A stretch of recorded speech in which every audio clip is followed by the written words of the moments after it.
was hard in the beginning, but once it really wrapped around my head and I said, I care about this person so much, but I want them to be happy whether they're with me or not. If they're not with me, that's fine. But they're finding joy. And all I want to see is that my partner is finding joy. Welcome to Normalizing Non-Monogamy, the podcast where we interview incredible people from across the entire spectrum of non-monogamy to hear their fascinating stories.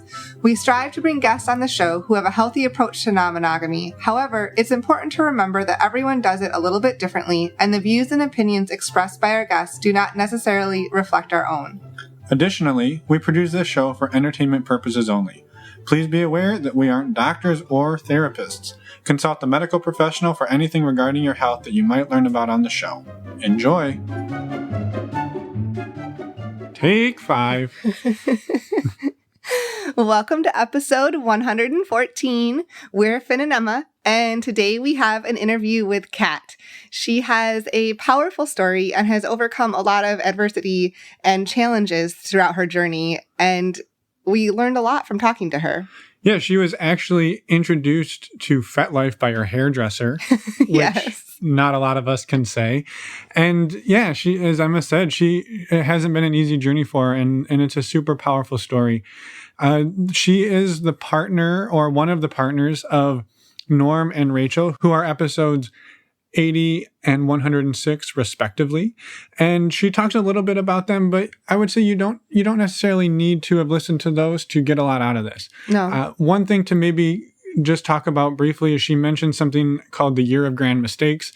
And that was basically what Norm and Rachel dubbed their first, let's say, couple years of exploring non-monogamy and the things that they learned. So just so you're not missing out on any inside jokes. Yeah. The other quick thing I wanted to mention is right before we did this interview, I was going through some very emotional stuff, and therefore I was not in prime condition to do this interview, and Finn took over a lot of, especially at the beginning. So thank you to him. You're saying I talked a lot? He did, and yes. Didn't let you talk very much? I was not in the right mindset, so I apologize for that, but it is what it is. The side effect of that is I made Katt cry. So that was super fun. Yeah. Something to look forward to. All right. On to awesome news and announcements that we have. Yeah. So we still have the My One Condom code going on. So if you listened to episodes recently, you know that February was Measure a Penis Month. No, it was National Condom Month. Oh, February 1st was Measure a Penis Day. You're right. You can only do it on one day. But anyway, you can get 20% off using the code NNM podcast for any of their condoms until March 15th. So go do that. We promise you won't regret it. And thank you for your support. Next up, we have our Patreon Q&A that we do every month. This is number 9 or 10, something like that. Doesn't matter. Every month they get better and better. And last month, the West Coast contingency was rolling. Yeah. We had an awesome conversation. So we'll probably start. On both of them. Yeah. They were awesome, both of them. So this will be March 25th. If you would like to join us for this video Q&A, you don't have to share your video. We do. A lot of people do. And it's just a really great way to build community if you're looking for that. Yeah. And again, that'll be March 25th. 2 of them, one at 9 p.m. Eastern and the other one at 9 p.m. Pacific. So check out our website, normalizingnonmonogamy.com, for links to learn more about that, or in the show notes of your podcast player. And the last announcement is Catherine reached out to us. She was on the show with her husband, episode 57, and also on our recent Focus Fridays, episode 2. And coming up on episode 10 of Focus Fridays. That's true. She's a relationship coach, and she has some new workshops coming up. And so we wanted to help promote her work. The first one is going to be March 19th. It's going to be a 1-hour webinar on stories and assumptions that we all tell ourselves and each other around relationships that interfere with connections we're all seeking. And the second one is on March 28th. It's going to be an in-person event in Atlanta, Georgia. It will be her with a couple other coaches doing a workshop on nurturing the connection. With your partner. Well, with your partner or partners. Yep. For sure. So check those out. There are links in the show notes so you can get more information on those. And to sign up. And to sign up as well. So thank you for supporting her. She's doing great work and we love to support it. You can find us at normalizingnonmonogamy.com. You'll find show notes for every episode with links and a lot of photos for our guest. You'll also find contact information for us. Please reach out to us. A voicemail or email would be great. We've been getting lots of voicemails lately. We love to hear from our listeners. And you'll also find a list of resources. And all of our Focus Friday episodes. Lots there. Yeah. All right. Have a great listen. We will see you in an hour. Yeah. Welcome, Katt, to the show. Thank you for taking some time out of your evening to chat with us. We're excited. We've been setting this one up for a little while, and we've been hearing about it for a while because we've interviewed one of your partners and somebody else who's in your polycule, and so we've seen slivers, but we don't know much. So we're excited to talk to you in person. Oh, thank you. Thank you for having me. Happy to fill in any little blanks that I can. Yeah. No problem. Well, I mean, for us and for anybody listening, do you mind just like a high level overview of who you are, and we can kind of dive into it a little deeper after that? Okay. My name is Katt, and I'm 57 years old. I kind of innocently got a little bit of gist of the lifestyle through, at 12 years old, finding the story of O in my dad's desk and read it and loved it. But then again, I was 12 years old, so I put it back in the desk and kind of forgot about it until years later, 5 years ago from today. So 2015 is when I really dove deep and started researching. I don't have a personal blood family. Through circumstances, my family doesn't have anything to do with me. So I had been alone for almost 25 years. So I was looking for a family. Wow. And what's the best way to find a family is pick your own. Yeah. So I think that's kind of how it happened. Right. I mean, sorry to hear that, but it's sort of a Dan Savage, right?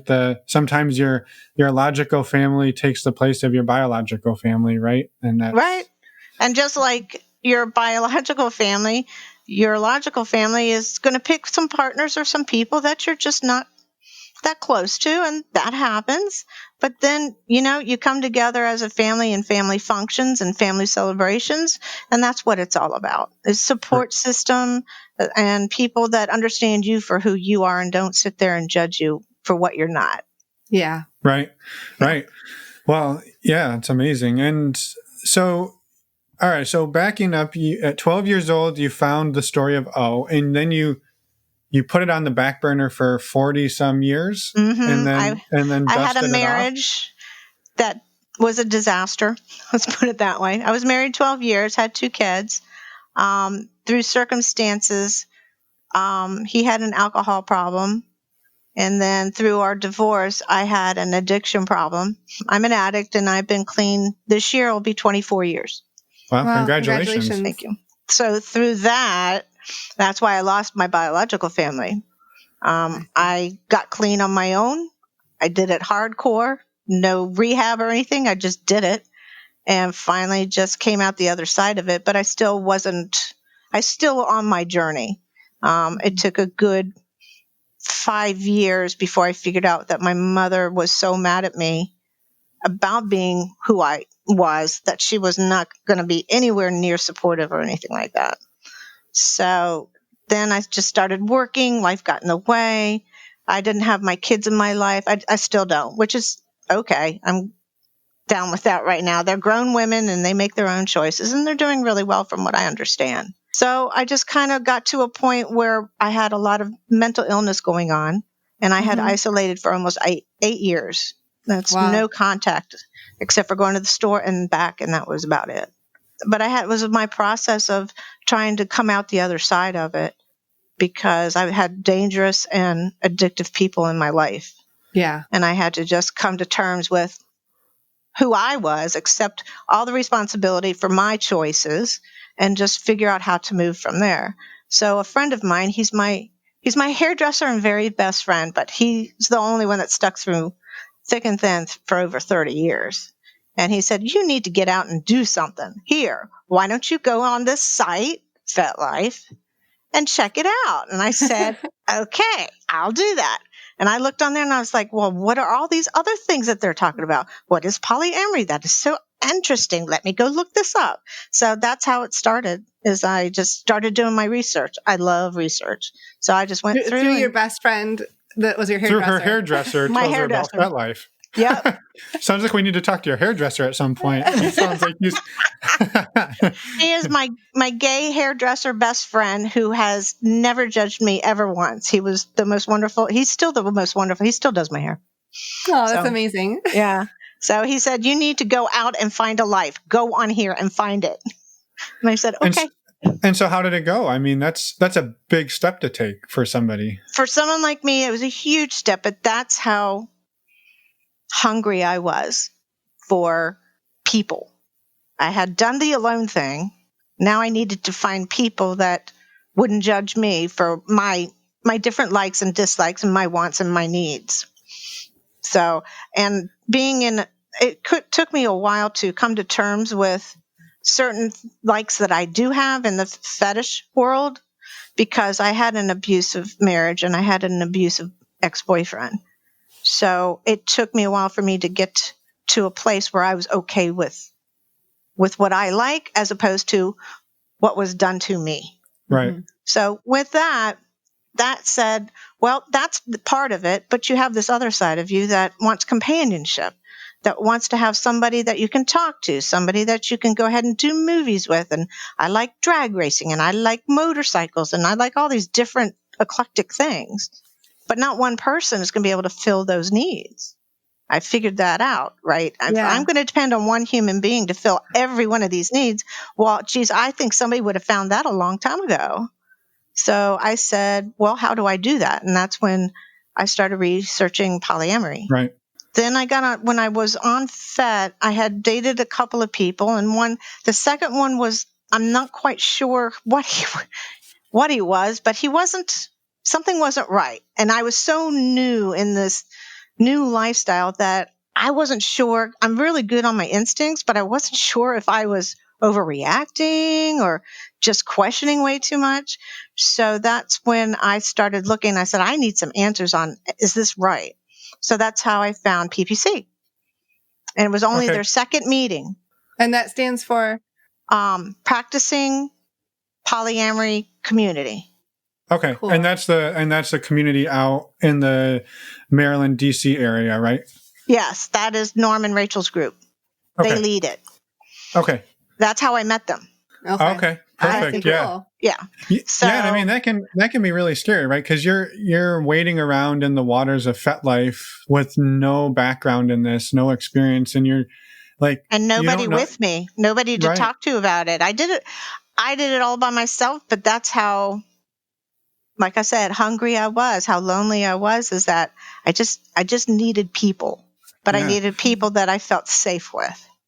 Yeah, and I mean it's amazing, right, that you went and did that. But it's a tricky thing to navigate. Like, you don't know necessarily the terminology. Is this right? Is this wrong? Is this safe? Is somebody leading me on? Is right? And you're making all of these decisions on your own, and it's really good that you found that group. I was determined. I said, I don't want to leave this lifestyle. From what I'm reading, it's meant for me, but something's not right. So that's when I went there, and the group, I can't even remember what the topic was at this time. That was 5 years ago. So Rachel was heading it, never met either one of them, never met anybody in that entire room, didn't know one soul. And for me at that time was pretty amazing, because my anxiety was like, I don't put myself out there in places where I don't know people. I at least have one safe person that is around. But that's what I just needed information. So we went through it, and I'm finally at the end, she asked if there's questions. And I said, well, I'm in this situation, and basically this person has been keeping me from his other partner. And now we know that's a huge red flag. You don't do that. Yeah. Right. Either somebody doesn't know, or they don't want you to know. Right. So they all pretty much said, you need to get out of this relationship. It's not a relationship. He's just using you. You need to stop. And I was like, well, already, if a whole room of people are telling me to stop, I think I will stop. And so at the end of the meeting, Norman had come up and chatted up a little bit and got to know him. And then Rachel and I chatted it up a little bit. And, I was like, well, I like these people. These seems like good people. So that's how it all just started. Norman and I had dated for a little while, not too long, about 6 or 7 months, I guess, and it didn't quite work out. But Rachel and I had made such a connection that we were like, I'm not letting you go. And she's like, I'm not breaking up with you. And I said, okay, let's not break up. So that's kind of how it happened. Right. Well, and so maybe, and we can keep diving back in to sort of like some of how this evolved, but maybe it would be good to understand what your dynamic looks like today, like what relationships what your relationships look like today, what the structure looks like, and then we can kind of go back and piece together how we got there. What my personal polycule looks like. If I'm at the center of my personal polycule, I have an emotionally intimate partner. Okay. That means we are deeply connected. We have something beyond what is a sisterhood, something beyond just a friendship. It goes a lot deeper than that. But we are not physically intimate. Okay. So emotionally intimate, it means pretty much everything is on the table. We discuss all our deep issues and whatever's going on in our personal lives. I have a physical and emotionally intimate other partner that is not in my polycule, is not a poly person at all. They're in the lifestyle, but in a different way. Okay. So that's why I really won't be talking about that person too much, just because it's a very private type of relationship. But that's who I am. Now, Rachel has 2 partners. She has her husband and nesting partner as Norman, and then she has her polyamory, intimate, emotionally intimate, all around great guy, Jay. Yeah. Okay. And then Norman has his other partner, E. That's pretty much all of us. Yeah. We have a partner. She's in our polycule, but she's not a partner of anybody. She's just what we call family. She's part of our family, and that's Miss S. Cool. Okay. So you and Rachel are the 2 that are in an emotionally intimate relationship. Right. That came about from just what was going on in our time of our lives, and I didn't want to let her go just because Norman and I were no longer together. We were just meant to be in each other's lives. That's just the way I look at it. So that's how it's evolved over the last 5 years. 5 years. Oh my goodness. I know, time right? flies, I'm just saying it, and I'm like, wow, that's a lot of time. For me, that's a long time. I don't do. I'm a demisexual. Do you know what that is? Yep.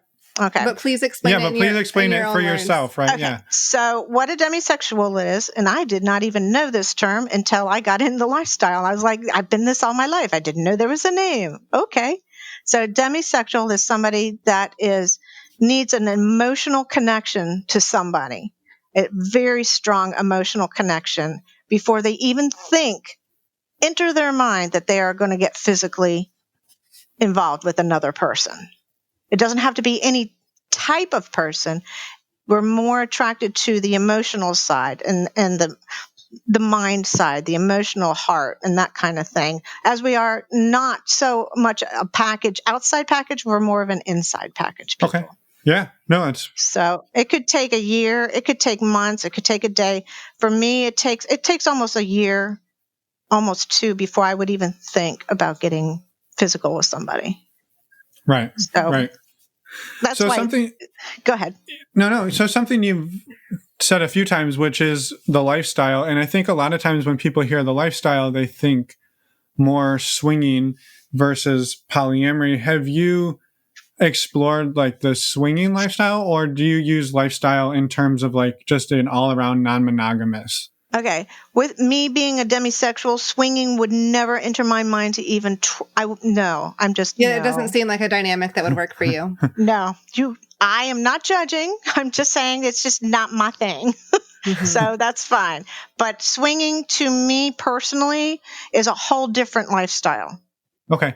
So when I say lifestyle, I'm mainly saying non-monogamous and kink. Okay. Okay, perfect. Yeah, and so then maybe that leads sort of back to when you were exploring on Fetlife. It sounded like you dated a little bit, and then you kind of met Rachel and Norm, and they were like, set you on the path of maybe a better course Yes. maybe even, but I imagine you stayed on Fetlife, and did you continue to explore down that path as well? I stayed on Fetlife more for seeing what everybody else is doing, a lot of the readings and writings, because I want to see other people's perspective. I want to see, am I the only one going through this? Or am I the only one feeling this way? Like, I didn't understand what compersion was. What is compersion? What am I supposed to do with this? Do I practice this? That's what I usually use it as a tool and like fun entertainment per se. But I don't do too much. I used to write a lot on there when I was that first year and so, because it was an easy way to let things out. But now that I have other people in my life, I have to consider what information I put out there. I don't write as much because, like I've said to your husband, is that it's not my information. Right.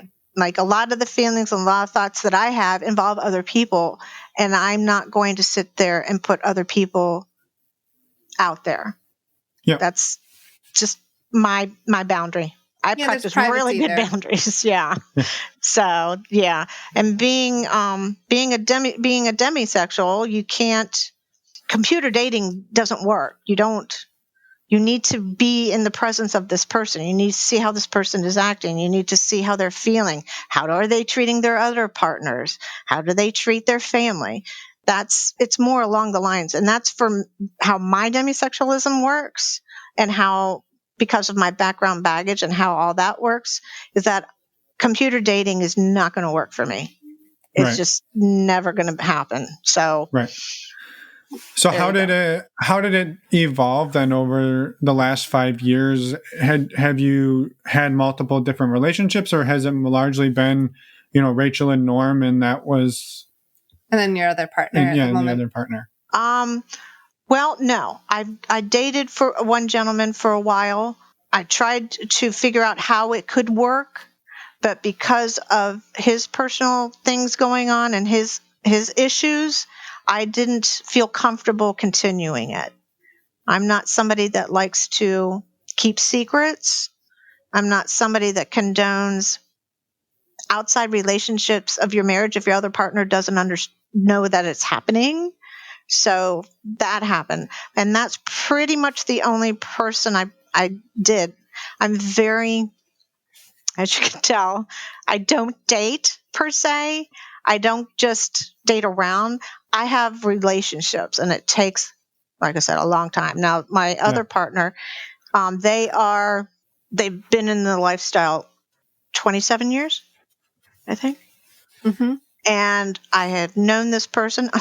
I knew this person when I was in high school and didn't know about any of this. That was really weird.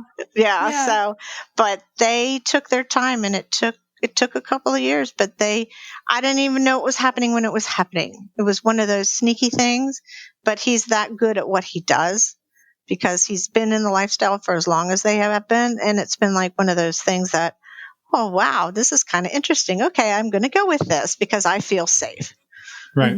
So that's pretty much it. I don't date around. I'm just not comfortable with it. It's not, and I was like that way back in high school. It was just one guy, and that was it. I wasn't doing all the, well, I'm going to go out with John tonight. I'm going to go out with Matthew tomorrow night, and I'm going to go out with Orson the other night. And I'm like, no, I'm just sticking with the one guy, or I'll just, go over here and read a book. That kind of thing. Right. Yeah. Have you been pretty open, I guess, in the last 5 years about exploring more non-traditional relationships with the people in your life? Now, I know that you said you don't have biological family at the moment, but, just day to day meeting people, or I'm not sure in your profession or anything like that. Have you been fairly open? Yes, pretty much. If anybody asks, I have no problem. I have, I have a therapist, and I'm extremely open with her, but she had no idea about any of this. Like, I'm teaching her so many things, but it's nice to have somebody to talk to. There's nobody else. I have I keep a very small circle just because of my background. So if there was anybody that was entertaining any thought of dating me or anybody that I was interested in, I would be right up front. I'm right up front with everything. Like, I think it was my second date with almost each person that I have ever dated since being here in this lifestyle. I tell them all my baggage, like from 25 years ago till this day. I mean, for me, it's like, I'm not going to waste your time and I'm not going to waste my time. If it's something that you can't handle or something you are not interested in, that's not a problem. I had a nice dinner, appreciate that, but I'm going to go over here and you can go over there. Right. So, Yeah. and I'm retired, so I don't have to deal with that anymore. Yeah, no, it's good. I mean, I think that's a really good approach, is that the be open and honest up front, because there's really there's no reason to lead people on, right? And it's not that you're doing it misleadingly, just might as well put all the cards on the table, and those who can stick around will stick around. Yeah. That's the way I feel about it. I mean, even before I got in this lifestyle, if I happened to even entertain having a very close friendship, I would say, look, I have this past. This is who I am. I've been clean so many years, and I just want to let you know this is who I am. So if you can't handle that, then I have no problem with it. I'm not taking it personally. I'm just saying I just want to give you this choice because I don't want to sit there and keep it secret, because you never know. Never know who's going to walk up into you and say, "Hey, I remember seeing you at such and such party. Hey, how you doing?" And I'm sitting there with my best friend Vanilla that knows nothing about it, and I'm like, right. So for me, I'm just easier as an open book than to keep secrets. Yeah, for sure. Well, how have you seen polyamory impact your life in a positive way over the last 5 years since you started exploring it? Oh, wow. And every possibility that there can be. Like, I'm going to get crying. Because okay. I have a group of people that love me for me. They don't judge my past. They don't sit there and tell me what a horrible person I am. They don't sit there and say, you should have been this, or why didn't you do that? They just love me for who I am. And, I've helped, I like to have a family to take care of. I'm a caregiver pretty much.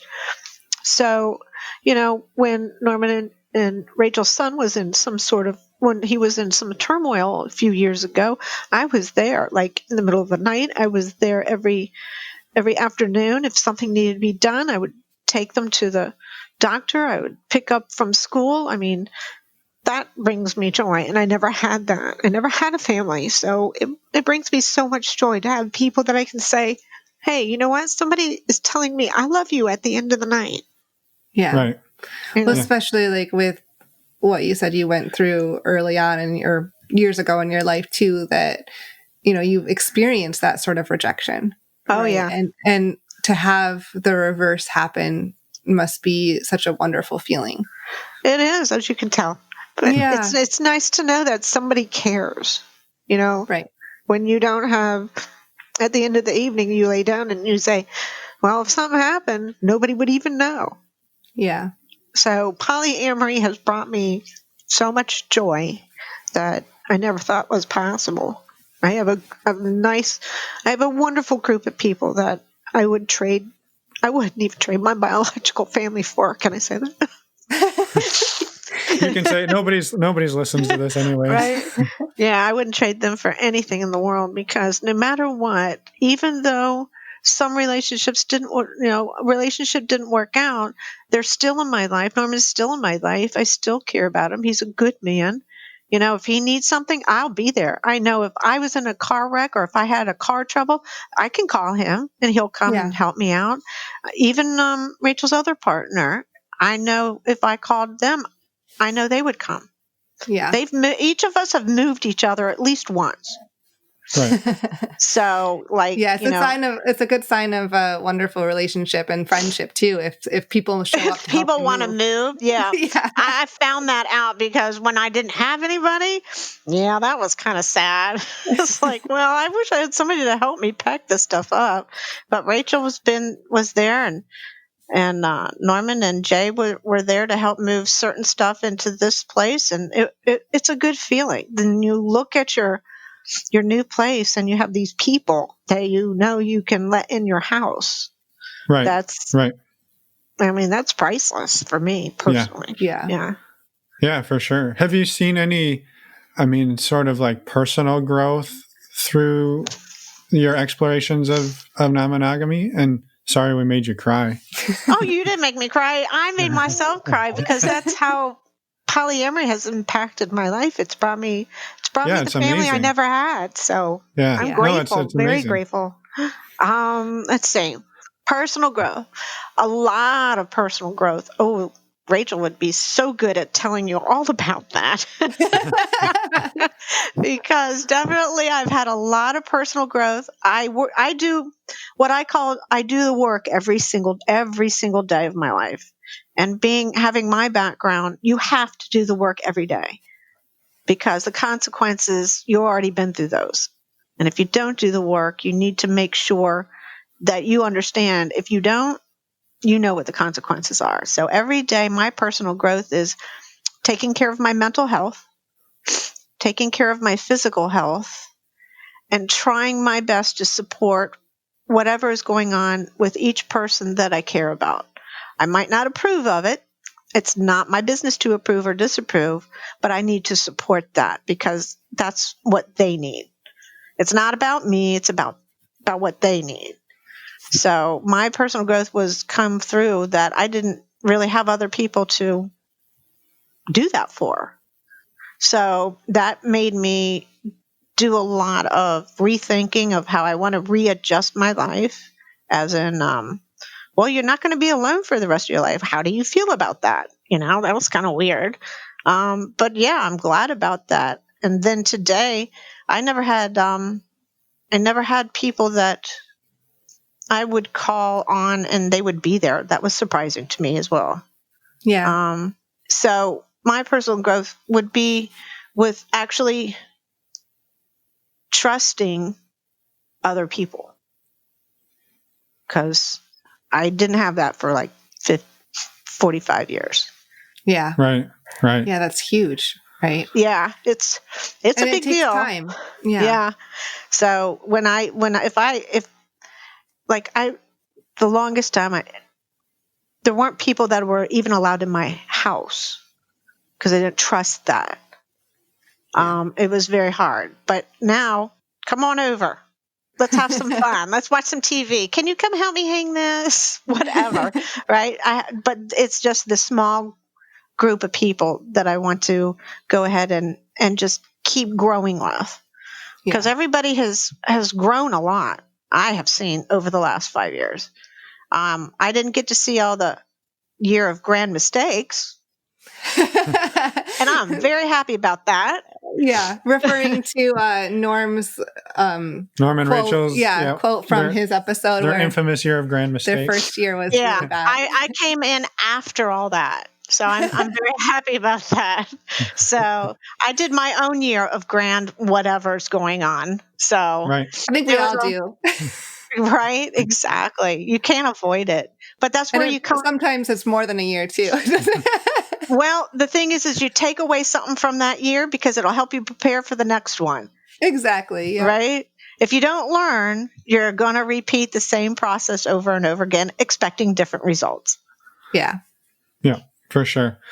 Yeah. Well, maybe on the flip side, then, are there things that, it's obviously brought you tons of joy and you've grown a lot out of it. Are there things that have been a struggle for you in navigating polyamory?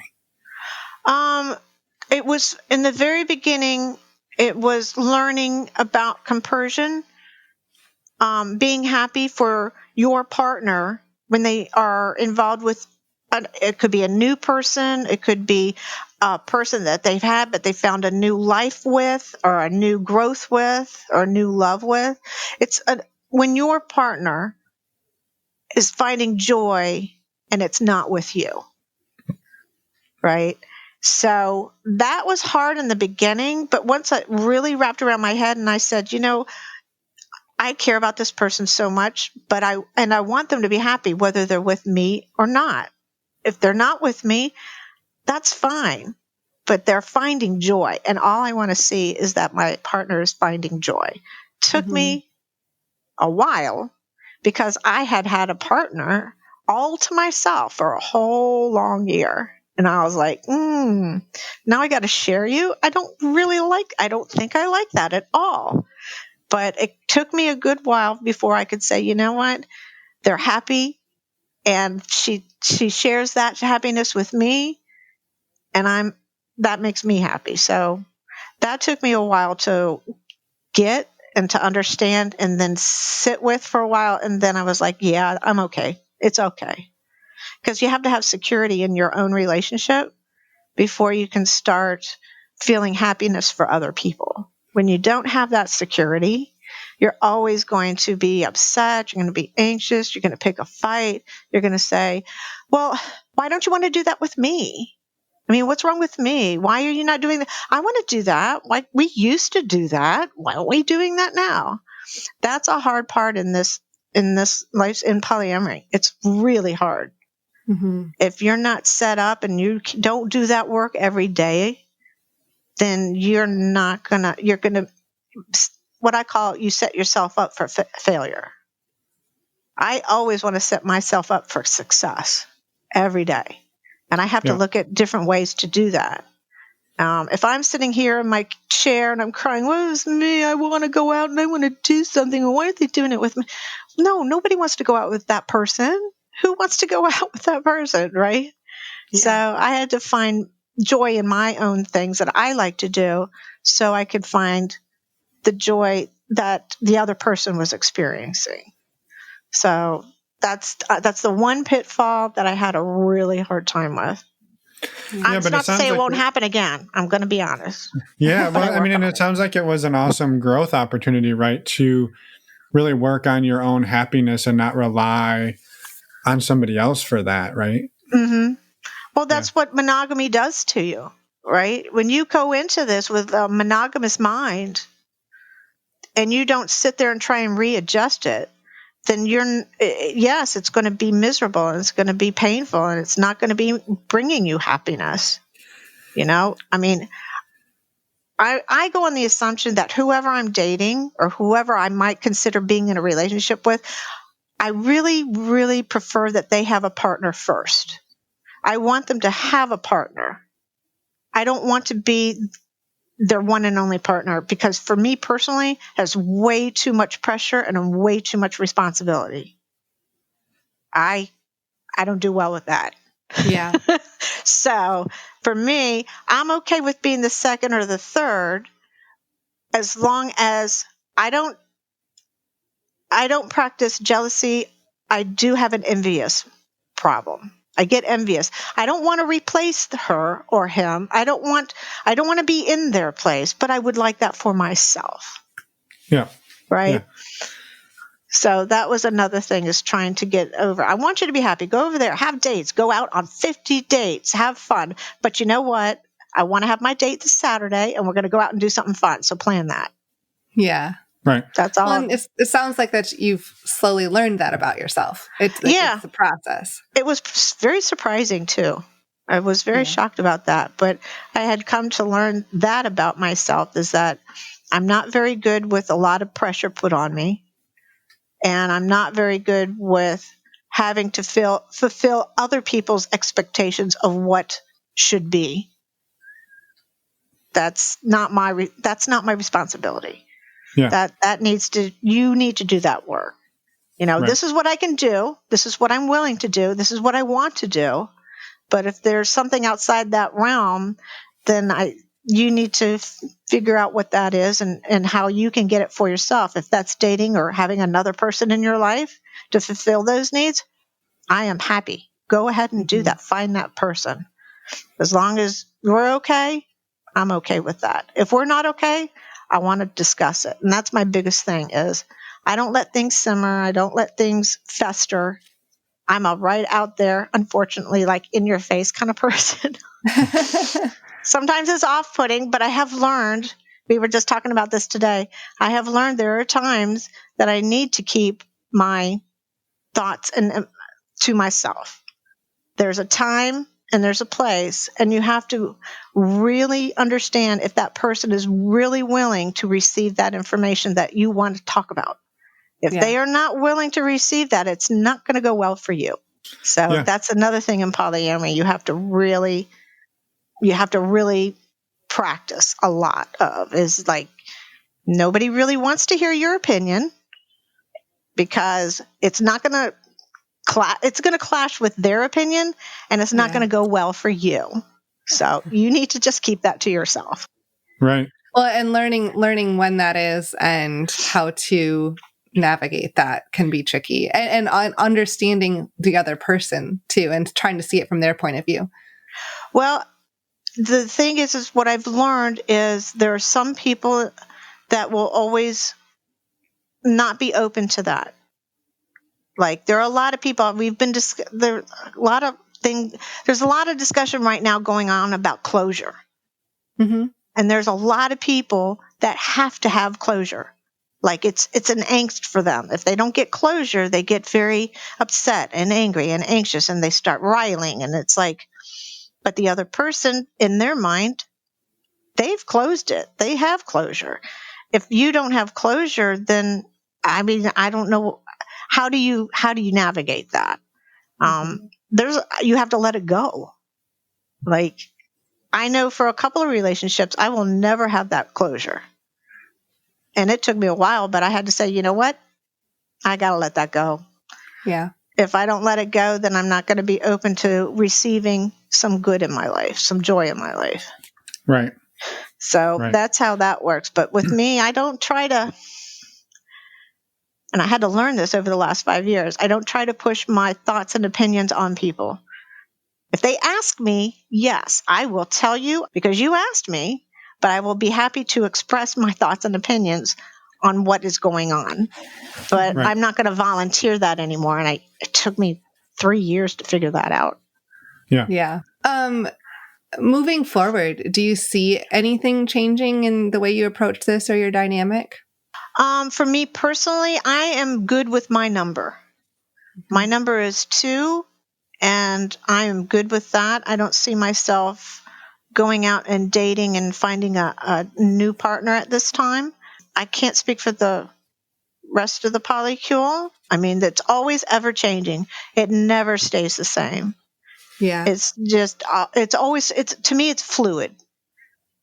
So I expect it's going to change over I hope to be in it for the rest of my life, but at least the next 10 years. Right. Right now, I have to knock on wood, lucky and secure in my relationships. So I'm good with that. If I wasn't lucky and secure in my relationships, I probably would be looking around trying to think, well, this need isn't being met. Am I going to go out? Let me go out and see if I can find that. Yeah. But I'm lucky right now. I'm happy with what I have. Yeah. I was curious if you'd be willing to talk a little more about the I guess you've called it platonic life partner, or, it's deeper than a friendship, and sort of the relationship you have with Rachel. And I think just because there's maybe people listening who would hear what you described and just say, well, it's, that's just a good friendship. Like, how is that different? And I mean, do you mind talking about it, like, from your perspective, like what really makes that relationship different from a friendship or from a good friend or somewhere in that range, and takes it to the level of like a platonic partner? I guess you could think of possibly, I don't know how close to, if you can kind of look at it for like an asexual relationship. Okay. But more of an emotional attachment, meaning I have met her parents. In fact, we're getting ready to go visit her parents next month. And I have had dinners with other people in her life. I've had to drag her to my mother's so I can use her as a safety buffer. So, I mean, it's one of those things where you have a girlfriend and BFF, but you really don't involve all these other aspects of your life with your BFF. You have your BFF, you have girls' night, you go to a game, you go to a concert, go to the gym, whatever, but you're not involved with all the other intricacies of the dynamic. I've gone and picked up her daughter from school and brought her home, took her to driving lessons. I was with her to take her son to a hospital when he needed to go in the middle of the night. She's been there for me when I couldn't even get out of the house. I mean, my anxiety works in a way I won't get out of the house for almost 8 years. But since she's known me, I had a period of time where I was in there for almost 7 months. Yeah. But she would come over, she would make sure I ate because I wouldn't eat. I would make me some tea, clean some dishes, make the bed, whatever. When you have a BFF or just a girlfriend, they've got a job, they've got a kid, they've got a life. She's got kids, she's got a job, she's got a husband, she's got 2 other partners, but she knew I needed help and I'm her partner. So she's going to say, hey, why am I treating this person any other than I would my other 2 intimate partners, physically intimate partners? Why? That's where the struggle was when we were saying we are partners. You don't understand. We're partners. And they would say, well, you're not having sex. I said, why does sex have anything to do with me and her being a partner? Right. What difference does that make? I'm doing more than your sexual partner sometimes. Right. And I'm assuming like at the beginning of your relationship, that's just something you guys talked about and decided that wasn't the direction you wanted your relationship to go. Yeah. As far as sexual. Yep. Yep. With the issues with me having with anxiety, and I have performance anxiety. Mm-hmm. So that's why it's with being a demisexual and having all these other issues, it's very hard for me to get intimate with somebody. And then if the intimacy goes away, then pretty much I don't have that relationship anymore. Yeah. And it was pretty much, hey, I don't even want to take this chance. We both said, well, pretty much Rachel said it. And I was like, you know what? I agree with that. Mm-hmm. I'm fine with that. I would rather have just this type of partnership than involve all the others. So right. Because if the sexual piece went south, you didn't want to risk losing the rest of the connection over that kind of thing. No, it wasn't worth it to me. Yeah, nothing. And it sounds like it wasn't worth it for her either. No, it wasn't. And we've been very okay. It was just getting other people on board our particular train because it hadn't really been something that anybody had been introduced to before. Right. In our small little sector. So I kept saying, I'm doing this and doing that. Why am I not a partner? I had to fight almost a year for that. I had to bring Rachel around to it because she wasn't seeing it. She didn't understand. But when I finally laid it out and I said, why can't I be called a partner when I'm doing just enough? I'm doing almost everything any other partner is. The only thing I'm not doing is we're not going and having intimate sex together. So why is that a defactor in how you define any kind of partnership? Yeah. So I hear people that go out and they're just, play buddies. They go out, they have a date, they have a night, they go to somebody's house, they have fun, they go home and go back to their lives, but they call them a partner. Right. So I don't understand. It doesn't make sense in my personal head to where, why am I excluded because I'm not intimate? To me, I'm more intimate with the emotional connection than I am with anybody else. Right. Yeah. And just because you're not intimately physical doesn't mean that you're not a partner. Yes. That's what I kept fighting for. Because I just it didn't work in my head. Why am I having to, and I just got to a point of why am I fighting for this? I shouldn't have to. And it took a while, but it finally dawned on most people that, you know what? Yeah, you can call yourself blue, red, and green partners. We don't care. it's how you feel about each other Yeah. that matters. Yeah, but that's what I was going to say. It's really like you can call yourself whatever you want, and at the end of the day, it doesn't change it, right? It's you are what you are to each other, and I think that's the really important piece. But I think you should be able to call yourself whatever you want, right? Exactly. I mean, who am I to sit there and tell you who you are or are not? That's not for me to say. Just like it's not for me to judge your choices. Those are your choices. Doesn't mean I have to be a part of it. But if you're asking me to say, I'm going to call you blue, green, and red, all right, not a problem. I wouldn't call you blue, green, and red, in my opinion, but that's not on me. That's what you would like. So if I'm sitting there and both of us are sitting here saying we would like to be called partners, please recognize us as partners. And you're saying, no, I won't because of blah, blah.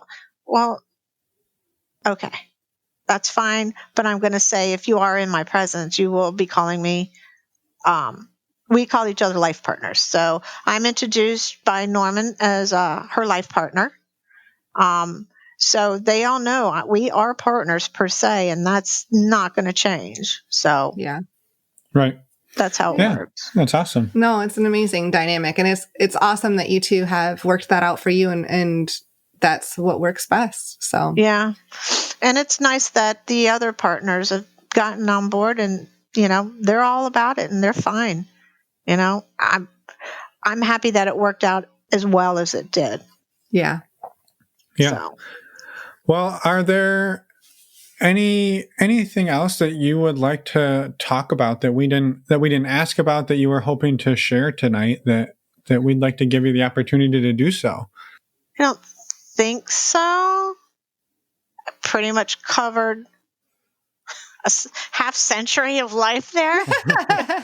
So I'm pretty good. Like I said, if you need to come back and ask any more questions or have any more questions of what I've already talked about, it's not a problem. No problem with that. I don't have any questions per se. It's for me to put information out there that people might not have heard about or thought of or even considered. And, like I said, having different dynamics. It's for me to say, hey, you know what? You're not alone. You got other people out there that, might see the same things or might not see the same things you do, but this is working for me and this works for us. Right. Yeah. No, that's wonderful. Yeah. I had one last question. I know you mentioned Fetlife and the groups out in the DC, Maryland area.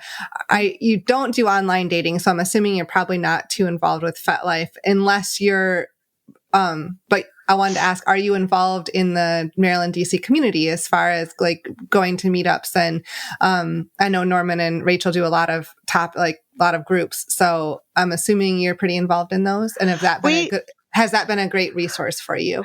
Well, I hadn't gone to a lot until just recently because it was 2 years of being in two relationships that I wanted to solidify. I'm kind of I need to concentrate on this or need to concentrate on this or just this. I can't do 5 things at one time. Mm-hmm. So I have a good relationship with my partners, and we just went to a karaoke munch out in Virginia. Yeah, cool. I don't know. Yeah, and there's a couple of other karaoke. She loves karaoke. I don't sing. Horrible. But she's a wonderful singer. So I like to go just because, first of all, it makes her happy. And I want to see her happy. And I want to see her sing because I love her voice. And then I want to see everybody else sing too because everybody else likes to go and hear everything. I enjoy the socializing. I like seeing a group of people I might not know, like the one in Springfield. I didn't know anybody. She knew a few people, but I didn't know anybody. It was nice to meet a whole different type of group of people. There's a few munches we go to around here that, just catching up with people or just seeing, if there's newbies that come in, they don't have a lot of resources for women. A lot of the women don't know who to talk to. So Rachel likes to go out and, just, see what's going on, see if anybody needs any direction and tries to help out. And I'm right there with her. We just started a few things. Rachel and Norman go to a discussion group in DC together on date night. There's a few more, but I don't do too many just because it gets to be overwhelming for me. Yeah. New people, I can do it in little tiny spaces, like little, I can do one here this month and maybe skip a month and do one the month after that kind of thing. But with all, there's different ones. There's music munches. Rachel heads up a music munch where they come, they bring their instruments and play. And, everybody's got a different thing that they like to do. I pretty much like to just tag along and see what's up. That's what I do. Yeah. Well, and I think it makes sense because, too, based on what you described of some of your anxiety, and yet you don't let that completely stop you, at least not anymore. It sounds like it did stop you for a while from getting out there and being social, but you've moved past that and you, have jumped over that hurdle, which I think is amazing because I know there's other people out there dealing, and navigating the type of anxiety that you deal with. And so it's encouraging to know that, it's not, well, it's difficult, of course, and challenging to deal with. You've looked and learned ways to navigate and to become more involved in a community. Yeah, I've learned that I know my boundaries. I stick with them. I don't move them. I don't compromise on them at all. And then I also make sure that I go with somebody. I do not go by myself. I can't. I literally cannot. And there are places I can't drive because it's anxiety feeling. I just can't drive certain places. So if there's something I want to go to, I will ask, I always ask Rachel first, but now I'm kind of branching out and seeing if somebody else is like, that I already know would be interested in going. I have decided that there are things that I cannot do, and that's okay. I'm going to miss out on that, but I can do something else that I can do. And that's even better. There were things, well, I can't do that. I would talk myself out of everything, like everything. And that's where you get into your isolation to where you're just so afraid of life.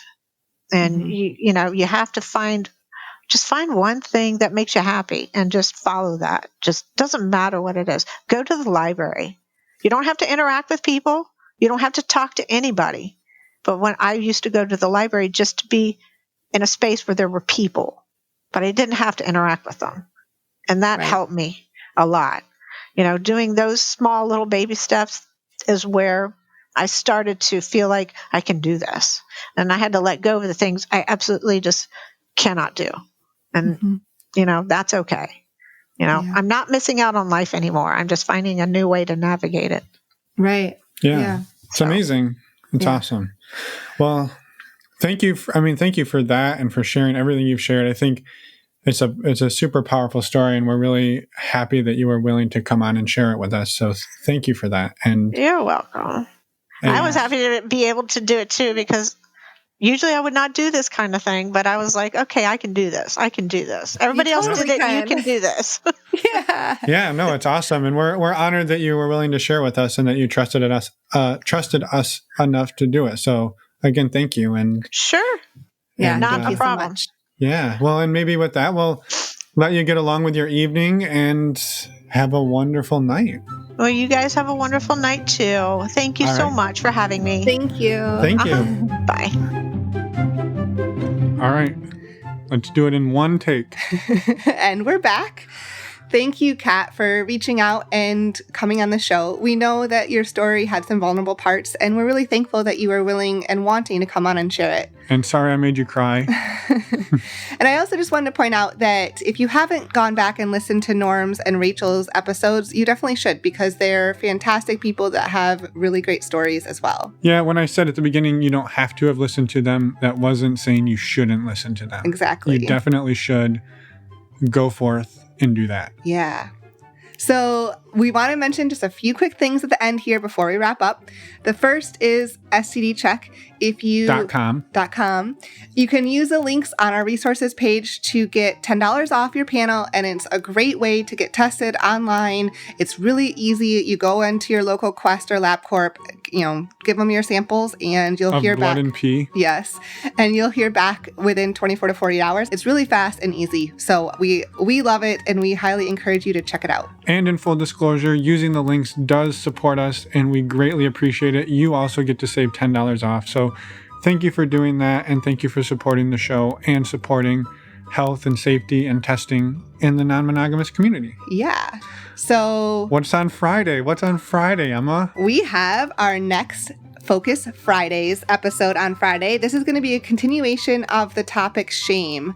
Last Friday, we talked with AJ about shame, and this Friday, we talk with Jack and Jill, who were on episode 97 about their journey through shame, or dealing with shame, actually. Yeah, they were former Mennonites and now swingers, which is a great transition to make. So come back and listen on Friday for that amazing episode. And then next week, we have our normal interview on Wednesday with Rapunzel and Colin. And Rapunzel was on episode 55, so she comes back with her partner. Yes, and it's awesome conversation, and we're excited to bring that to you and see you in a couple of days. Yeah. Thanks for listening, everyone.